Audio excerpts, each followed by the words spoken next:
Doctor Agarwal's கண் மருத்துவமனை இலவச கண் பரிசோதனையை வழங்குகிறது. Book appointment now. இந்து முன்னணி கூட்டம் கூட்டப்படுகிறது.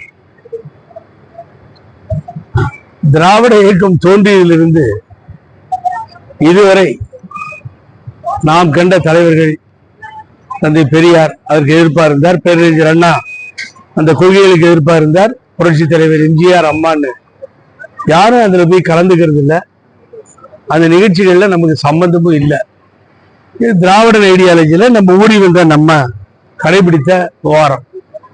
நேற்றைய தினம் அதுல போய் 4 மதுரை பயில்வான்கள் 4 பேரும் போய் ஏரியாவில் உட்காந்து அங்க அந்த முருகர் விழா அப்படின்னா, நான் தெரியாம கேட்கிறேன், முருகரை நீங்க எங்களுக்கு அறிமுகப்படுத்துறீங்களா?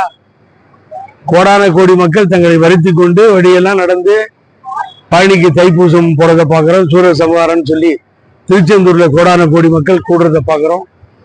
தமிழ் கடவுள் என்றும் மக்கள் வணங்குகிறார்கள். அதை வணங்க வேணான்னு தடுத்ததில்லை. அதுல பிரச்சனைகளை தந்தை பெரியார் சொன்னார். ஒரு காலத்துல சட்டம் இல்லாம உடம்போட தவளை சுத்திக்கிட்டு போன காலங்கள் உண்டு. உயர்ந்தோர் தாழ்ந்தோர் தீண்டப்படாதவோர் என்கின்ற நிலைமையெல்லாம் ஏற்பட்ட பொழுதுதானே தந்தை பெரியார் குரல் கொடுத்தார்கள். பேரறிஞர் அண்ணாவும் அதற்கு பின்னால் அதை நிறைவேற்ற துடித்தார், ஆட்சி கட்டிலில் அமர்த்தினார். என்னங்க அநியாயமா இருக்கு? அங்க போய் மேடையில உட்கார்ந்துட்டு தந்தை பெரியாரை அவமானப்படுத்தி பேசுகிறார்கள், பேரறிஞர் அண்ணாவை அசிங்கப்படுத்தி பேசுகிறார்கள்னு சொல்ற இடத்துல நான் முதல்ல பார்க்கல, நான் அப்புறமா தான் அதை டிஸ்பிளே பண்ணது தெரியும். அறிவாளி இப்பதான் தெரிஞ்சுக்கிட்டல, டிஸ்பிளே பண்ணத போட்டு காமிச்சாச்சு, இல்ல வெளியே போக வேண்டியதானே. அப்புறம் என்ன, அப்புறம் கூட்டணியில் இருக்கணும்னு அவசியம் இல்லை உனக்கு? நாம் கொண்ட தலைவர்கள், கண்ட தலைவர்கள், நாம் போற்றி புகழ்பாடி வணங்கக்கூடிய தலைவர்கள் எவ்வளவு கஷ்டங்க. 18 ஆண்டு காலம் போராடி பேரறிஞர் பெருந்தகை அண்ணா அவர்கள் ஆட்சியிலே 67 ஆட்சி கட்டிலே இந்த திராவிட இயக்கத்தை அமர்த்தினார். எவ்வளவு பெரிய கேவலமான செயல் நினைச்சு பாருங்க. அவர்களை அசிங்கப்படுத்துவதை உட்கார்ந்து பார்க்கறாங்க. இஸ்லாமியர்களும் கிறிஸ்தவர்களும் பணம் வாங்கிக்கிட்டு மதம் மாறிட்டாங்கன்றத எப்பயோ திரு ராமகோபாலன் பேசுனத நேற்று தினம் அங்க டிஸ்பிளே பண்ண வேண்டிய அவசியம் என்ன வந்துச்சு?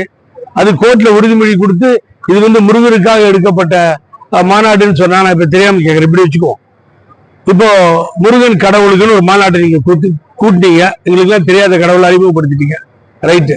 நாளைக்கு தோத்துட்டீங்க 2026லன்னா முருகர் கொடுத்த பனிஷ்மெண்டால தான் நீங்க தோத்துட்டீங்க, முருகர் தண்டிச்சிட்டார், முருகர் உங்களை ஏத்துக்கலன்னு சொன்னா ஒத்துக்குவீங்களா நீங்க? அதே போல இந்த ஆளுங்கட்சியா இருக்க கூட திமுக கூட பாத்தீங்கன்னா அதுக்கு எந்த ஒரு எதிர்ப்பும் ஆகல.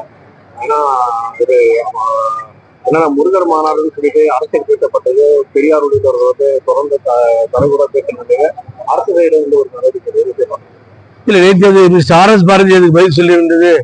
அது இவங்க நடுவுல பூந்து சம்பந்தம் இல்லாம உங்களை பேசலவங்களுக்கு பதில் சொல்லுனா, இவங்க திமுகவுக்கும் ஆர்.எஸ். பாரதிக்கும் ஏதோ ஒரு ஐடி மூலியமா பதில் சொல்லிட்டு இருக்காங்க. நீங்க பாத்தீங்கன்னா தெரியாது. ஆனா திராவிட முன்னேற்ற கழகம் இன்னும் போர்ஸ் அதுல இறங்கணும். ஆகவே இவர்கள் அடிமையாயிட்டாங்க. விடுங்க, அவங்க நான் ஓப்பனா சொல்றேன். இப்ப திமுக குறை சொல்லலாம், இப்ப ஏடிஎம்கே நான் சொல்லிட்டு இருக்கேன். இது இந்த கொத்தடிமை வாழ்வு ஸ்டார்ட் ஆயிடுச்சு. இனிமேல் பெரியார், தந்தை பெரியாரை, பெரியாரை தெரியாது சார் அவங்களுக்கு. தந்தை பெரியாரையும் பேரறிஞர் அண்ணாவையும் பற்றி எடப்பாடி பழனிசாமிகிட்ட போய் கேட்டா என்ன தெரியும்? எனக்கு தெரியவே தெரியாது. இதுதான் அங்க நடக்கிற உண்மை. ஆகவே அதை நம்ம போய் இவரை போய் கேட்டுக்கிட்டு பிரயோஜனம் இல்லை.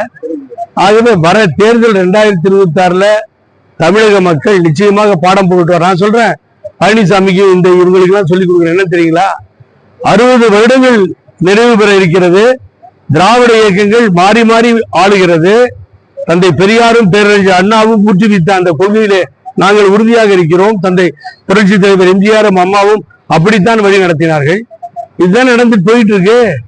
ஆனா நான் என்ன சொல்றேன், நீங்க அவங்கள்ட்ட அடிமையா போங்க, நீங்க போய் ஒட்டிக்கோங்க, அவங்க சொல்றதை கேளுங்க, கூட்டணியில சேருங்க, இல்லைன்னா நீங்க அரசியல் பண்ண முடியாதுன்னு எனக்கு தெரியும்.